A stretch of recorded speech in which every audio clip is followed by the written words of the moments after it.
विश्वशीरुषं देवं विश्वाक्षं विश्वशम्भुवं विश्वं नारायणं देवमक्षरं परमं पदं विश्वतः परमां नित्यं विश्वं नारायणगुं हरिं विश्वमेवेदं पुरुषस्तद्विश्वमुपजीवति पतिं विश्वस्यात्मेश्वरं शाश्वतं शिवमच्युतं नारायणं महाज्ञेयं विश्वात्मानं परायणम्।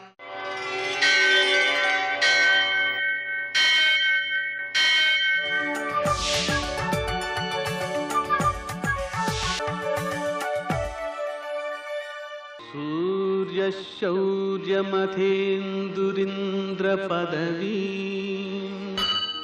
सन्मङ्गलं मङ्गलम्। आंजनेय महाबाहो हरिराज हरिप्रिया त्वं निरीक्षशीघ्रं मे सत्कार्यं सफलं मर्कटे समोत्साह सर्वशोकविनाशना शत्रून् संहर मां वृक्षश्रीन्दापय मे प्रभु। నేటి కాలమాన విశేషాలను గమనిద్దాం.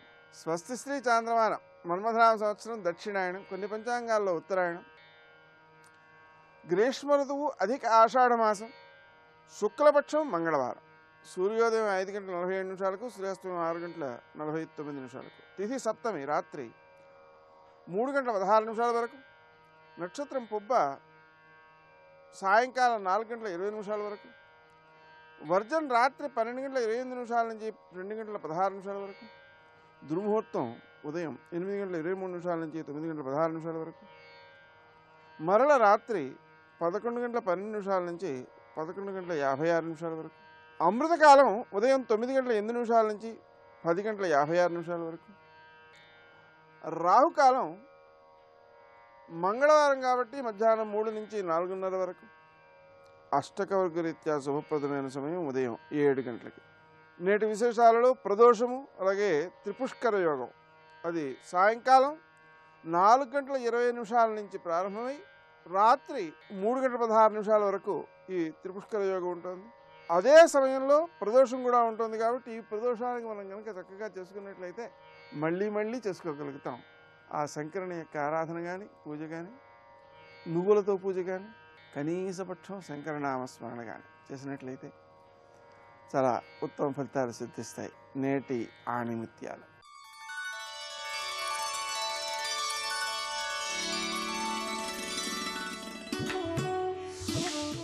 ఒక పండులో ఉండే విత్తనాలని ఎవరైనా చూడగలరు, కానీ ఓ విత్తనంలో ఎన్ని పండ్లున్నాయో చూడగలవారే వివేకవంతులు.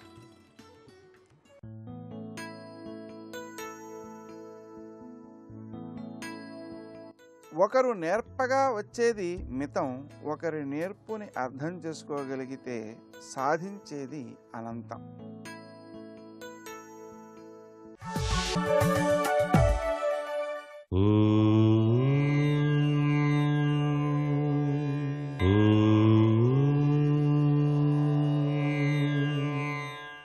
ఓం నమో నారాయణాయ, ఓం నమ శివాయ, శ్రీమాత్రే నమః. మంగళవారం అనగానే కుజగ్రహం గుర్తుకొస్తుంది సహజసిద్ధంగా. మానవ జీవితంలో కుజుడు గనక సరిగా గనక లేకపోయినట్లయితే అప్పుల బాధ బాగా పెరుగుతుంది, రుణాలు చేయాల్సిన పరిస్థితి అత్యధికంగా ఉంటుంది, భూపరమైనటువంటి ఇబ్బందులు కూడాను ఎక్కువగా అనుభవించాల్సిన పరిస్థితి ఉంది. అంటే భూమి రేటు పెరుగుతుంది అని చెప్పేసి భావన చేసి ఎక్కువ రేటు పెట్టి కొని తీరా రేటు పడిపోతే మానసిక ఆవేదన, బాధ ఇవన్నీ కూడా వస్తూ ఉంటాయి. ఇదంతా కుజగ్రహం యొక్క ప్రభావంగా మనం గుర్తిరగాలి. వైవాహిక జీవితంలో కూడా అనేక సమస్యాత్మకమైనటువంటి ధోరణులు సంభవిస్తూ ఉంటాయి. కుజదోషం ఉన్నప్పుడు కుటుంబ సమస్యలు బాగా పెరిగిపోతూ ఉంటాయి. ఇలాంటి సమయంలో ఏం చేయాలి మరి?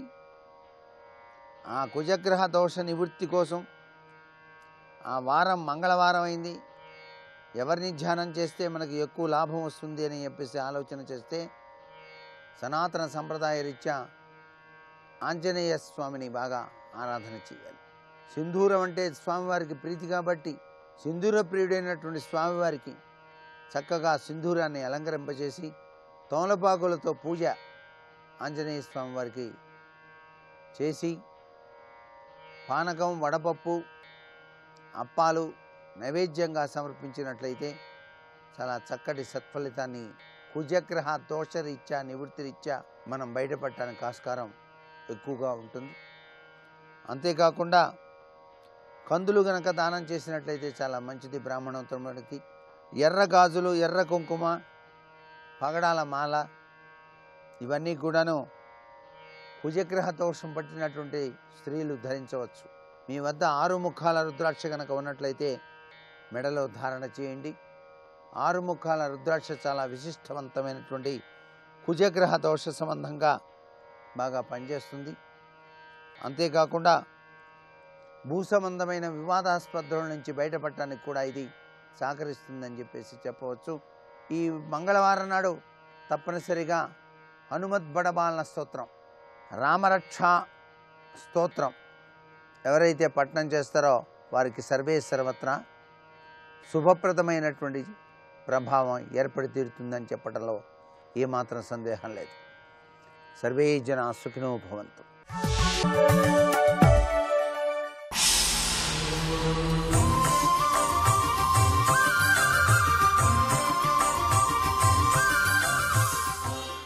శతక సాహితీ సరస్వతికి నమస్కారం.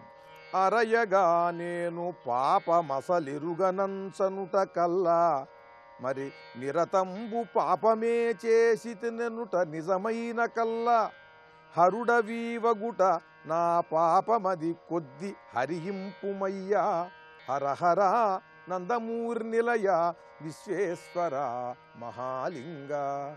ఓ విశ్వేశ్వర స్వామి, అరయగా నేను పాపమసలెరుంగనంచనుట కల్ల, నాకు ఏ పాపము తెలియదయ్యా, జీవితంలో నేను ఏ తప్పు చేయలేదు అనటం అబద్ధం. మరి నిరతంబు పాపమే చేసి తిననుట నిజమైన కల్లా, పాపోహం పాపకర్మాణం పాపాత్మ పాప సంభవ అని నేను పాపిని, నేను పాపాత్ముణ్ణి అంటూ నీకు చెప్పుకోవటం ఉన్నదే అది మరీ అబద్ధం. అలా అని నేను అసలు తప్పులే చేయలేదు, నేను ఏ పాపము ఎరుగను అనటం అబద్ధం. అలా కాదు, నేను పాపాలే చేస్తున్నాను, పాపాత్ముణ్ణి పాపకర్ముణ్ణి, నా జీవితం అంతా పాపాల పుట్ట అని చెప్పటం ఇది అబద్ధమే.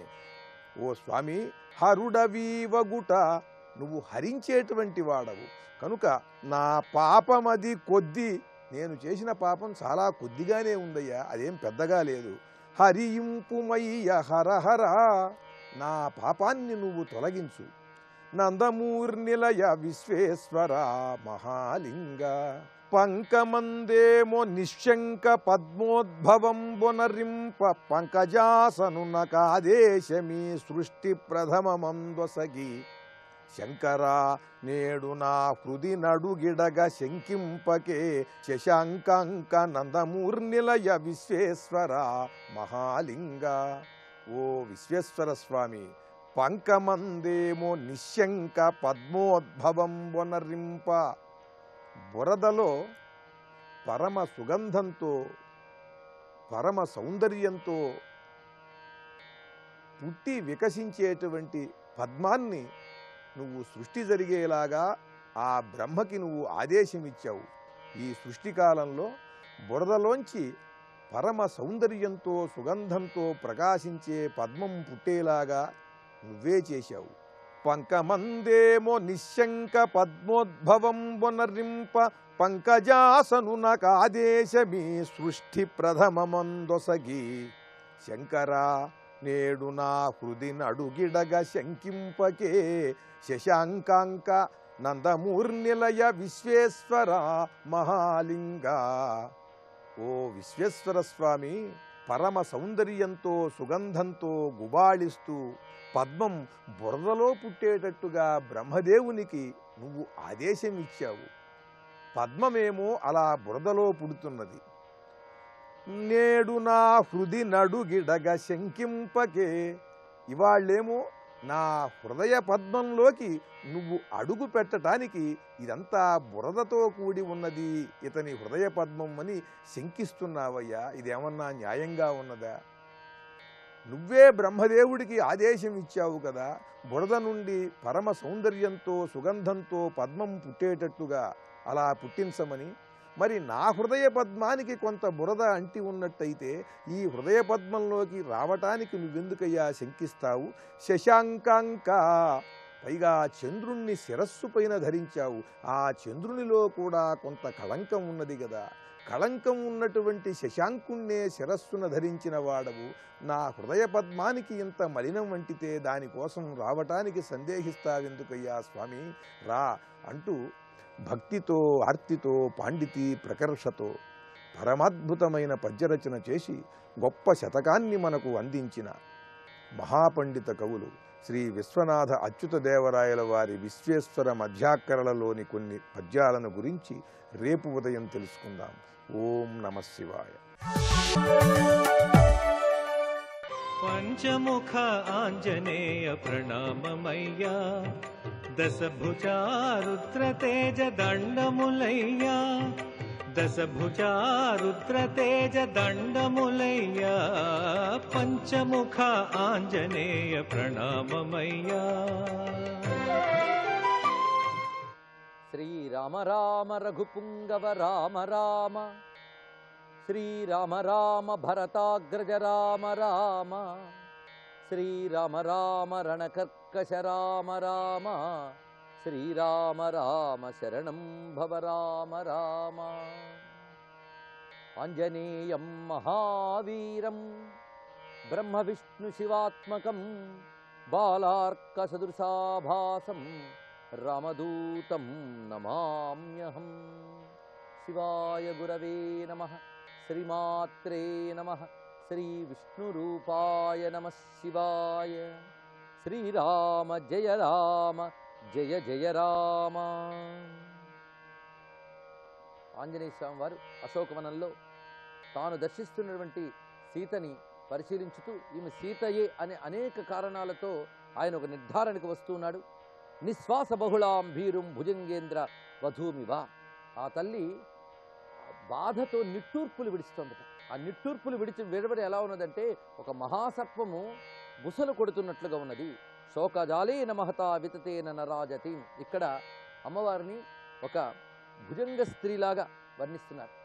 ఇలా అమ్మని అనేక చోట్ల సర్పరూపంలో వర్ణించడం కూడా ఒక అద్భుతమైనటువంటి వర్ణన.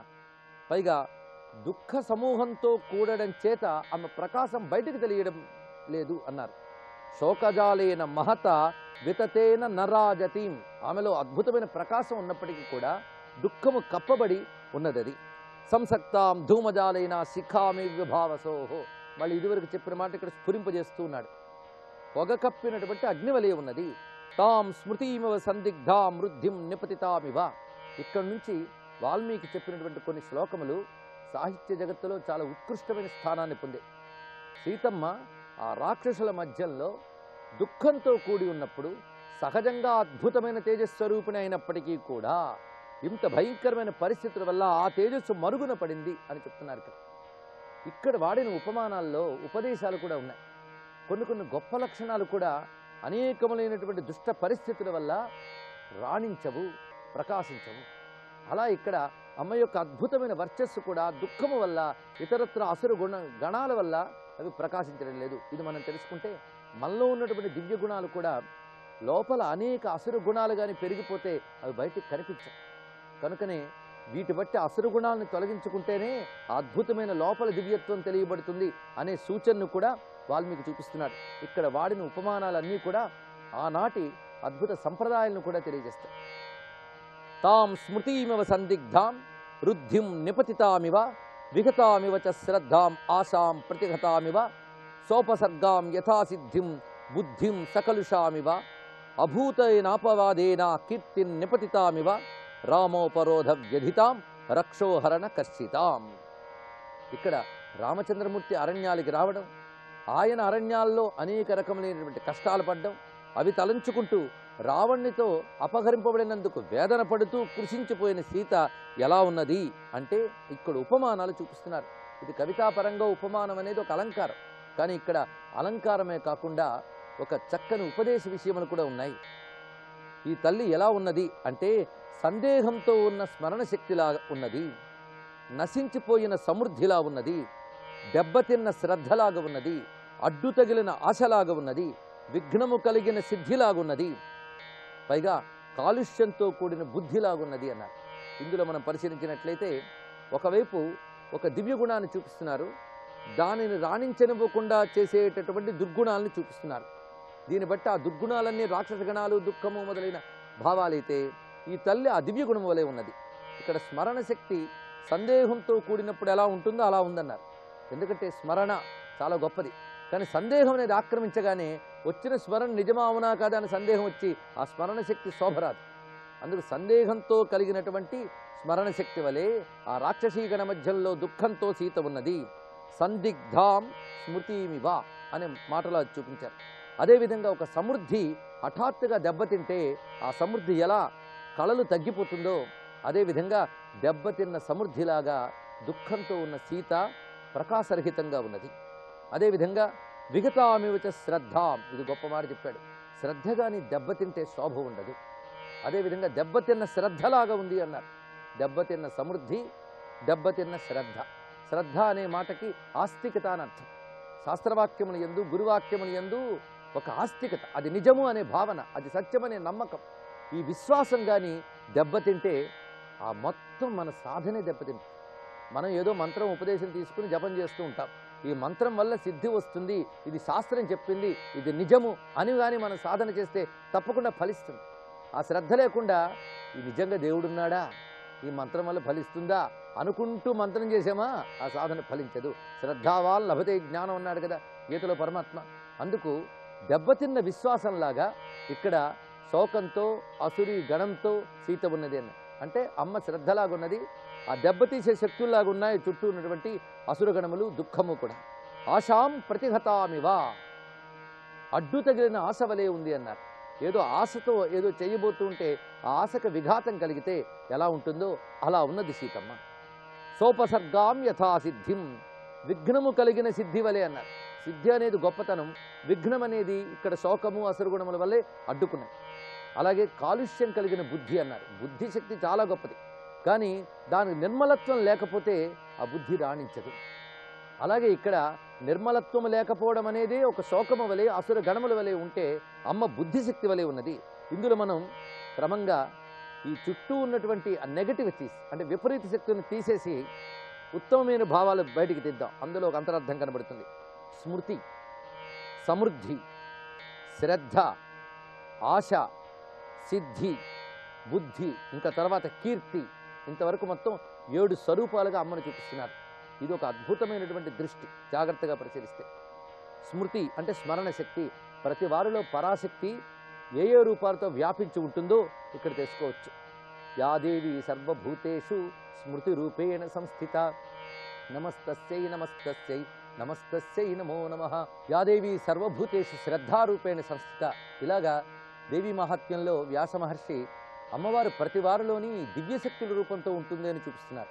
ఇక్కడ మనం క్రమంగా చూస్తే వాల్మీకి కూడా ఇవన్నీ కూడా అమ్మవారి పరంగా చూపిస్తున్నారు. అనగా ఆ శ్రద్ధారూపంగా, స్మృతి రూపంగా, సిద్ధి రూపంగా, కీర్తి రూపంగా, బుద్ధి రూపంగా ఉన్నటువంటి శక్తి ఎవరో ఆవిడే ఈ జగదంబైనటువంటి సీతామహాలక్ష్మి.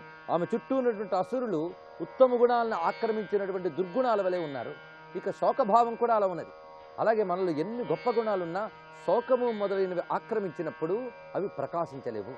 అదేవిధంగా అన్ని గొప్ప గుణాలున్న తల్లి ఏవి వెలికి రానియకుండా కేవలం వేదనతోనే ఉన్నది. అంత వేదనతో ఉన్నప్పటికీ కూడా ఆమె యొక్క అసలు స్వరూపాన్ని తెలుసుకోగలిగాడు ఆంజనేయుడు. ఆయనకు అటువంటి నిశ్చిత దృష్టి ఉంది కనుక ఈ ఏడుస్తూ కూర్చున్న ఆవిడ ఎవరో అనుకోకుండా ఆవిడలో ఉన్న దివ్యత్వాన్ని తెలుసుకున్నాడు ఆ మహానుభావుడు. అభూతే నాపవాదేనా కీర్తిం నిపతితామివా. ఇందులో గొప్ప మాట ఉన్నది. ఇది అసత్యములైన దోషాలను ఆరోపించడం చేత దెబ్బతిన్న కీర్తిలా ఉంది అన్నారు. ఇందులో గొప్ప అంతరార్థం ఉన్నది. ఇప్పుడు దెబ్బతిన్న కీర్తిలా ఉంది అంటే సరిపోతుంది, కానీ ఇక్కడ ఇంకో మాట అన్నాడు. అపవాదేనా నిపతితాం కీర్తిం అన్నాడు. అపవాదము అంటే లేనిది కల్పించడం అని అర్థం. లేనిపోని నిందలు వేయడం చేత దెబ్బతిన్న కీర్తి. ఒక సత్కీర్తిని లేనిపోని నిందలుగాని వేస్తే అది దెబ్బతిన్నట్టుగా ఉన్నది అని మనకి ఉత్తర రామాయణంలో దీనికి సంబంధించిన భావన కనబడుతుంది. కేవలం అపవాదం వల్ల సత్స్వరూపునైనటువంటి ఆ తల్లిపై కూడా నిందారోపణం చేయడం జరిగింది కదా. కనుక దానికి ఇది సూచకంగా చెప్తున్న పదమా అని కూడా భావించవచ్చు. మొత్తానికి అపవాదము చేత దెబ్బతిన్న కీర్తివలే అని. ఒక సత్కీర్తికి లోకంలో పనికిమాలిన పుకారు పుట్టినప్పటికీ కూడా ఏదో ఒక చిన్న కళంకం ఏర్పడుతుంది. అదేవిధంగా ఇక్కడ అమ్మవారు అపవాదము చుట్టూ ఆక్రమించగా మధ్యలో కీర్తి వలె ప్రకాశిస్తున్నది అని చూపిస్తున్నారు. అబలాం మృగశాభాక్షీం వీక్షమాణాం తతస్తతః. ఇక్కడ తల్లి లేడి కళ్ళతో అటు ఇటు చూస్తుంది, బెదురు కళ్ళతో. ఎందుకంటే చుట్టూ అసురులు, సుకుమారమైన మనస్సు, పైగా అబల. అబల అనగానే ఆ మనస్సు ఎంత సుకుమారమో చూపిస్తున్నారు. పైగా ఆ కళ్ళు ఎలా ఉన్నాయంటే బాష్పాంబు పరిపూర్ణేనా కృష్ణవక్రాక్ష్మి పక్ష్మణ. ఆ నల్లని కనీనికలు ప్రకాశిస్తూ ఉన్నాయి. వాటిలోంచి ఆ కన్నీళ్లు నిండిపోయి ఆ చిన్న చిన్న బిందువులుగా కనబడుతున్నాయి. ఆ విధంగా నీరు నిండినటువంటి కళ్ళతో, అప్రసన్నమైన వదనంతో, నిట్టూర్పులు నిగుచ్చుతూ చుట్టూ చూస్తూ ఉన్నదిట. ఆ బెదురు కళ్ళతో చూస్తోంది. వీక్షమాణం తతస్తతః. ఆ బెదురు కళ్ళతో చూడడంలో మృగశాభాక్షీం అన్నారు. ఇక్కడ ఒక లేడీ కళ్ళ వంటి కళ్ళు అన్నారు. ఇందులో అమ్మ ఎంత దుఃఖిస్తున్నది అనే భావాన్ని ఇక్కడ చూపిస్తున్నారు. అటువంటి ఆ తల్లికి హరిణేక్షణ అయినటువంటి హరిణీం హిరణ్యవర్ణం అయిన జగదంబకు నమస్కరిస్తూ సర్వం శ్రీ సీతారామచంద్ర చరణారవిందార్పణమస్తు. జై వీర హనుమాన్.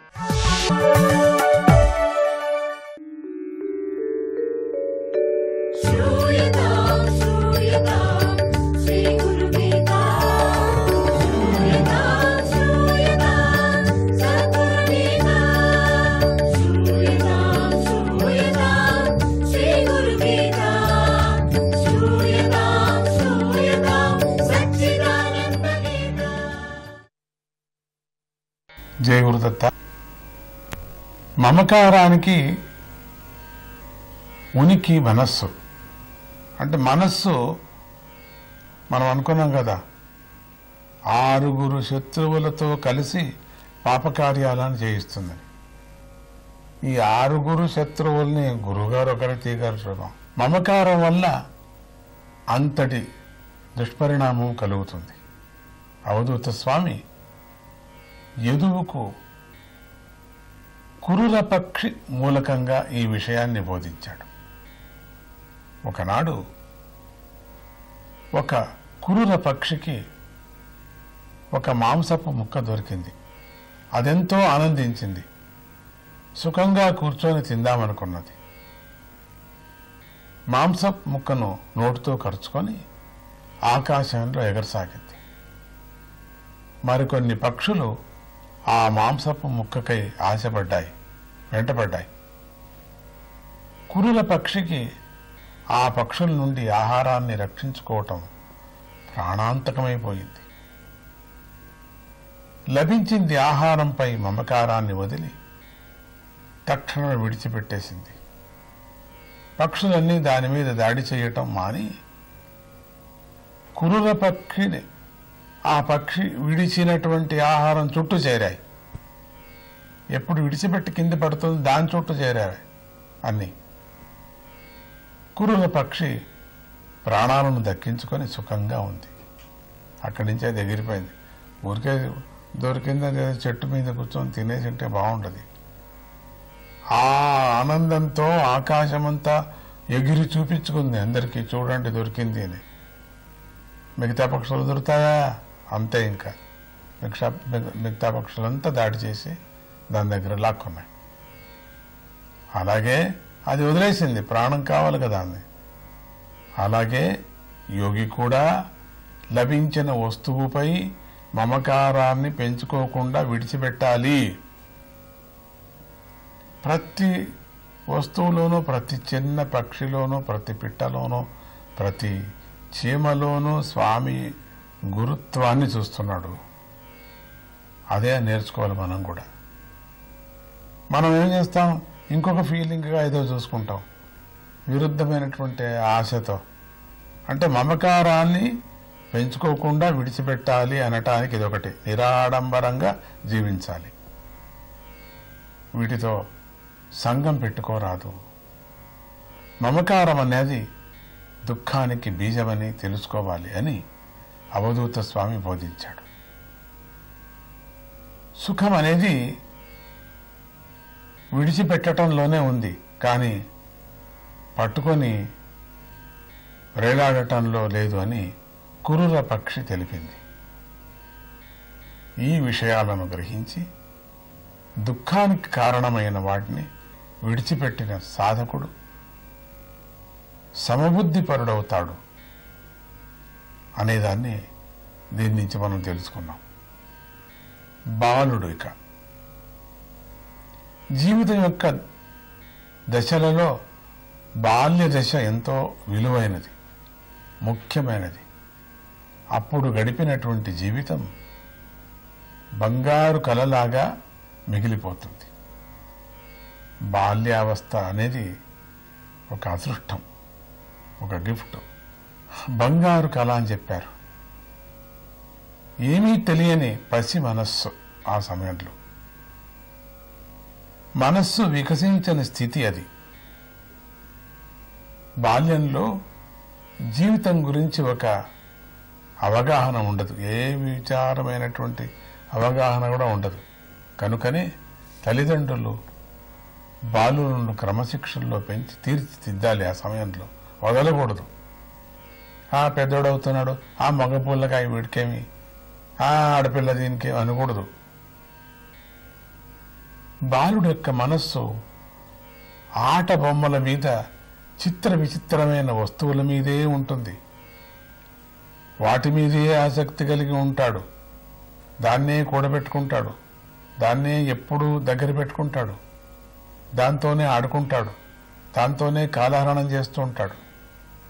వాటి కోసమై మారాము చేస్తుంటాడు, ఎప్పుడు ఏడుస్తూ ఉంటాడు. అది కానే కావాలా అని హఠం చేస్తూ ఉంటాడు. అవి చేతికి లభిస్తే ఆనందిస్తూ ఉంటాడు, తాళ్ల దగ్గరే పెట్టుకొని పడుకుంటూ ఉంటాడు. వెళదామా బాల్యావస్థ నుంచి ముందుకు చూస్తాం ఏమవుతుందో. జయ గురుదత్.